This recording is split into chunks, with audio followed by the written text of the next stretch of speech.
Salut tout le monde, comment allez-vous? Ça va bien? Je l'espère.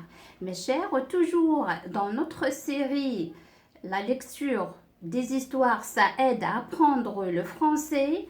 Notre texte d'aujourd'hui de notre fameuse histoire La rentrée de Petit Nicolas, intitulée Le chouette lapin. Salut tout le monde, comment allez-vous? Ça va bien? Installez-vous bien, on va commencer notre lecture.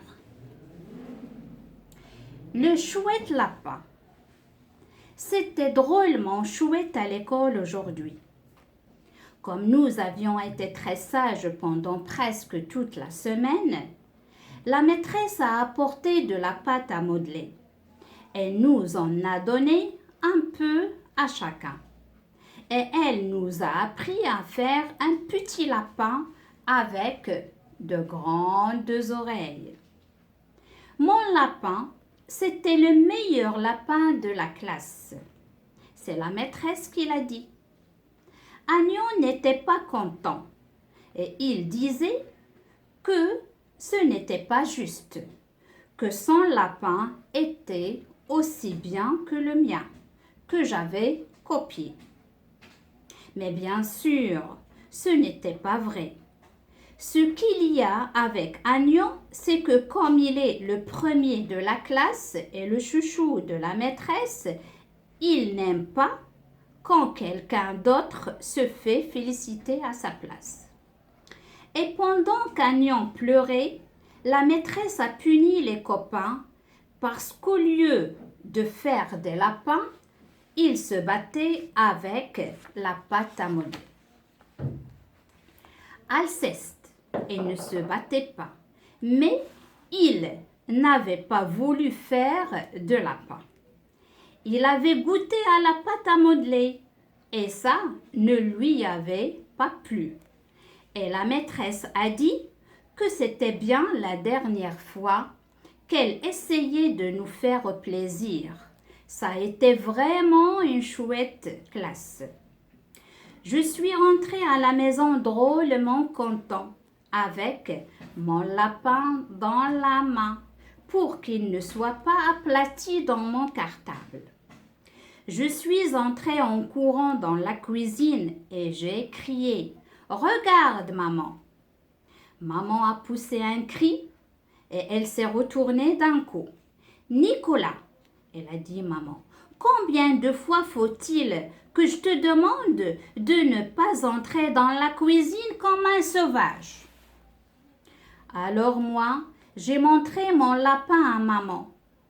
Bon, va te laver les mains, a dit maman. Le goûter est prêt. Mais regarde mon lapin, maman, j'ai dit. La maîtresse a dit que c'était le plus chouette de toute la classe. Très bien, a dit maman. Maintenant, va te préparer. Mais moi, maman, j'ai bien vu que maman n'a pas regardé mon lapin quand elle dit très bien. Comme ça, c'est qu'elle ne regarde pas vraiment. Tu l'as pas regardé mon lapin, j'ai dit. Nicolas, a crié maman. Je t'ai déjà demandé d'aller te préparer pour le goûter. Je suis assez énervée comme ça pour que tu ne sois pas insupportable. Je ne supporterai pas que tu sois insupportable. Alors là, c'était un peu fort. Moi, je fais un lapin terrible. La maîtresse dit que c'est le meilleur de toute la classe. Même ce chouchou d'Agnon est jaloux et à la maison, on me gronde. C'est drôlement pas juste, c'est vrai. Quoi à la fin? Et j'ai donné un coup de pied dans le tabouret de la cuisine et je suis sortie en courant. Et je suis entrée dans ma chambre pour bouder. Et je me suis jetée sur mon lit. Mais avant, j'ai mis mon lapin sur le pupitre pour ne pas l'écraser. Et puis maman est entrée dans ma chambre. Ce n'est pas un peu fini, Nicolas, ces manières? Elle m'a dit. Tu vas descendre goûter si tu ne veux pas que je raconte tout à papa. Tu n'as pas regardé mon lapin, j'ai dit. Bon, m'a dit maman. Je le vois ton lapin. Il est très joli ton lapin. Là, tu es content? Maintenant, tu vas être sage ou je vais me fâcher. Il ne te plaît pas mon lapin? J'ai dit. Et je me suis mise à pleurer parce que c'est vrai. C'est pas la peine de bien étudier à l'école si après, chez vous, on n'aime pas vos lapins. Et puis, on a entendu la voix du papa d'en bas. Où est tout le monde? A crié papa. Je suis là, je suis revenu de bonne heure. Et puis, papa est entré dans ma chambre. Eh bien, il a demandé, qu'est-ce qui se passe ici? On entend des hurlements depuis le jardin. Il se passe, a dit maman, que Nicolas est insupportable depuis qu'il est revenu de l'école. Voilà ce qui se passe. Je ne suis pas insupportable, j'ai dit. Un peu du calme, a dit papa. Bravo, a dit maman. Bravo, donne-lui raison contre moi. Après, tu seras le premier étonné quand il tournera mal. Moi, je lui donne raison contre toi, a dit papa, mais je ne donne raison à personne. Moi, j'arrive de bonne heure, exceptionnellement, et je trouve un drame à la maison. Moi qui me réjouissais de rentrer si tôt après une dure journée. C'est réussi. Et moi, a demandé maman, tu crois qu'ils ne sont pas dures mes journées? Toi, tu sors, tu vois du monde. Moi, je suis ici, comme une esclave, à travailler pour rendre cette maison vivable. Et en plus, il faut que je supporte la mauvaise humeur de ces messieurs. Moi, je suis de mauvaise humeur, a crié papa en donnant un coup de poing sur mon pupitre. Et j'ai eu peur parce qu'il faillit avoir mon lapin. Et ça l'aurait drôlement aplati. Parfaitement que tu es de mauvaise humeur, a dit maman, et je crois que tu ferais mieux de ne pas crier devant le petit. Il me semble que ce n'est pas moi qui le faisais pleurer, le petit, a dit papa. C'est ça, dit tout de suite, que je le maîtrise, a dit maman. Alors papa a mis ses poings de chaque côté de sa figure et il a commencé à faire des tas de grands pas dans ma chambre. Et comme ma chambre est petite, il devait tourner tout le temps. On va me rendre fou ici, il criait papa, on va me rendre fou. Alors maman s'est assise sur mon lit. Elle a commencé à respirer des tas de fois. Et puis, elle s'est mise à pleurer. Et moi, je n'aime pas quand maman pleure. Alors, j'ai pleuré aussi. Papa s'est arrêté de marcher. Elle nous a regardés et puis elle s'est assise à côté de maman et lui a passé son bras autour des épaules. Il a sorti son mouchoir et il a donné à maman qui s'est mouchée très fort. Allons, chérie, a dit papa. Nous sommes ridicules de nous emporter comme ça. Nous sommes tous énervés. Nicolas, mouche-toi. Et c'est pour ça que nous disons n'importe quoi. Tu as raison, a dit maman. Mais qu'est-ce que tu veux quand il fait orageux comme aujourd'hui et que le petit? Mais oui, a dit papa, je suis sûre que tout va s'arranger. Il faut un peu de psychologie avec les enfants. Tu le sais bien. Attends, tu vas voir. Et puis, papa s'est tourné vers moi et il m'a passé sa main sur les cheveux. N'est-ce pas, a dit papa, que mon Nicolas va être très gentil avec maman et qu'il va lui demander pardon? Oui, j'ai dit oui. Parce que le moment le plus chouette à la maison, c'est quand nous terminons nos disputes. J'ai été un peu injuste avec lui, a dit maman. Tu sais qu'elle a très bien travaillé à l'école, notre Nicolas? La maîtresse l'a félicité devant tous ses petits camarades. Mais c'est très bien ça, a dit papa. C'est magnifique. Vous voyez bien qu'il n'y a pas de quoi pleurer? Mais avec tout ça, j'ai faim. C'est l'heure du goûter. Après, Nicolas va me raconter ses succès. Et papa et maman ont rigolé. Alors moi, j'étais drôlement content et pendant que papa embrassait maman, je suis allée prendre mon chouette lapin pour le montrer à papa. Et papa s'est retourné et il m'a dit: allons Nicolas, maintenant que tout va bien, tu vas être raisonnable, hein? Alors, va jeter cette cochonnerie que tu tiens là. Lave-toi bien les mains et allons goûter tranquillement. Alors, mes chers, comme vous voyez dans ce texte, il y a un message qu'on doit comprendre. C'est que lorsque les petits font quelque chose ou bien fassent quelque chose ou bien réalisent quelque chose, quelle que soit cette chose, minuscule, petite, banale, il faut les encourager. Parce que si on ne les encourage pas, ça les rend un peu désespérés.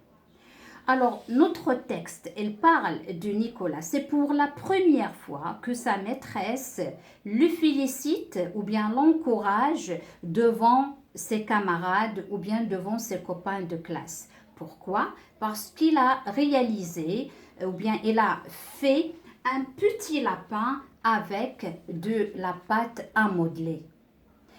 La maîtresse a demandé aux enfants, parce qu'ils ont bien travaillé la semaine, toute la semaine, et ils sont restés sages comme récompense. Elle a demandé, elle a distribué de la pâte à modeler, d'accord, chacun lui a donné une part, et ils ont fabriqué ou bien ils ont monté un petit lapin avec de la pâte à modeler. Et comme vous avez bien entendu, Nicolas a bien réussi son lapin. Même Agnon, elle est jaloux de lui parce que Agnon, le chouchou de la maîtresse, l'élève qui travaille toujours, le premier de sa classe, a fait ou bien a réalisé ou bien a fabriqué un petit lapin comme Nicolas, il se ressemble. Et c'est pour cela que Agnon, il commence à pleurer. Pourquoi? Parce que Agnon, il ne veut pas qu'un autre élève soit équivalent de lui. Parce que lui, il travaille tout le temps, à la maison, en classe, toujours, il aime être le premier et pas un autre. La majorité des élèves, à ce moment-là, ils se battaient avec la pâte à modeler. Regardez, avec les petits morceaux, ils les jettent les uns sur les autres. Alors, la maîtresse les a punis. À part Alceste, et vous connaissez Alceste, le fameux mangeur, celui qui mange tout le temps, celui qui mange tout le temps. Alors, elle ne s'est pas privée de goûter même la pâte à modeler. Alceste, elle a goûté, elle a mangé un bout de pâte à modeler et elle n'a pas trouvé que c'est bon, parce que dans le texte, elle a dit ça ne lui avait pas plu. Donc, Alceste, elle était occupée avec sa pâte à modeler en train de goûter. D'accord? Alors, à la fin de la séance, la maîtresse, elle a dit qu'il ne va pas répéter ce travail parce qu'il a fait un désastre en classe. En sortant, Nicolas, il est allé en courant chez lui à la maison pour montrer ce qu'il a réalisé à sa chère maman. Mais comme vous connaissez la maman de Nicolas, toujours occupée, toujours, elle prépare des repas dans la cuisine. Lorsque Nicolas il est entré en courant pour montrer ce qu'il a fabriqué en classe à sa maman, bien sûr, elle est occupée et lui dit toujours de ne pas crier. Il lui donne toujours des ordres. Lorsqu'il entre de la classe, il va aller vers sa chambre pour se changer, pour se laver les mains et ne pas entrer comme un sauvage parce qu'il entre. Maman, regarde. D'accord? Alors, la maman, elle a ordonné à Nicolas d'aller dans sa chambre et de se préparer pour descendre, prendre le goûter. À ce moment-là, le papa est entré. Ce jour-là, le papa est entré si tôt. Il est sorti un peu tôt d'ordinaire, d'accord? Et en montant dans la chambre, vers la chambre du petit Nicolas, il a entendu la dispute ou bien la discussion à haute voix que faisait la maman avec Nicolas. Alors là, le père, il réclame, il dit à chaque fois que j'entre le soir pour me reposer, pour lire mon journal tranquille, je trouve ce bazar à la maison. Et aujourd'hui même, la récompense, c'est ce bruit parce que je suis entrée un peu tôt d'ordinaire. La maman, bien sûr, elle va se fâcher. Elle lui dit, la cause de cette dispute, c'est l'enfant qui fait des bêtises à chaque fois. D'accord? Et la maman aussi, elle réclame. Elle dit, moi aussi, mes journées sont très dures. Chaque jour, je le passe dans le nettoyage, dans la préparation du repas. Alors moi aussi, j'ai besoin d'un peu de calme le soir. Et en fin de compte, la maman pleure, le petit, lui aussi, il pleure parce qu'il n'aime pas voir sa maman qui pleurait. En fin de compte, ils se rencontrent tous, c'est-à-dire le papa et la maman. Alors c'est ridicule de se disputer pour quelque chose de banal. Et le papa a promis la maman qu'il va donner des ordres à Nicolas pour qu'il ne dérange pas sa maman à chaque fois. Et en fin de compte, ils se sont réconciliés et ils vont prendre le goûter ensemble. C'est le moment idéal, c'est le moment que Nicolas préfère, c'est le moment du paix et le moment de prendre des repas ensemble. En fin de compte, la maman a dit au papa que Nicolas, aujourd'hui, il a été félicité par sa maîtresse pour le travail qu'il a réalisé en classe. Alors le papa, il attendait quel travail qu'il a fait Nicolas. Alors il a dit donc après qu'on mange ou bien qu'on prenne le goûter, on va discuter de ce qu'il a réalisé en classe. Et à ce moment-là, bien sûr, Nicolas, fier de son lapin, il est allé le chercher pour le montrer à son papa. Mais lorsque le papa a vu le lapin, il a ordonné à Nicolas d'être raisonnable et de jeter cette cochonnerie dans la poubelle et qu'il va se laver les mains. Parce que le papa, il ne sait pas que c'est ça, c'est ça ce qu'il a réalisé en classe. Alors, je viens de terminer cette explication et la morale qu'on doit saisir d'après ce texte, c'est que toujours il faut encourager nos enfants, il faut toujours encourager les petits s'ils ont réalisé quelque chose, quel que soit, il faut se baisser à leur niveau. Si nous les grands, on regarde ou bien on voit que cet enfant n'a rien fait et on dit toujours que c'est mal fait, c'est non, c'est mal fait, non, c'est mal fait. Non, il faut se baisser vers nos petits, quels que soient élèves, enfants, amis, il faut se baisser, il faut descendre à leur niveau, se baisser à leur niveau pour être à leur place. Peut-être elle a réalisé un petit objet, ou bien il a fabriqué quelque chose, ou bien il a fait un petit exercice, ou bien même s'il ne vaut rien à nos regards, les grands, mais elle a une valeur pour le petit. Il a fait des efforts pour le réaliser. Alors Nicolas, il a fait des efforts pour réaliser ce lapin. Et ce n'est pas uniquement le lapin, peut-être même des exercices, n'importe. Donc toujours, il faut encourager les petits, quel que soit leur travail. Il ne faut jamais dire non, c'est mal fait. Non, c'est mal fait. Au contraire, on va utiliser c'est bien, tu es sur la bonne voie, c'est très bien, c'est oui, mais il fallait faire, oui, c'est bien, mais il faut mettre l'oreille, cette oreille, il faut la mettre dans la même longueur, n'importe, hein, il faut dire, il vaut mieux faire ça, et ne jamais dire non mal fait. Hein? D'accord, ça décourage nos petits. Alors, je viens de terminer ma séance. Je vous quitte. À la prochaine, Inch'Allah. Merci pour votre attention et pour vos encouragements. Merci.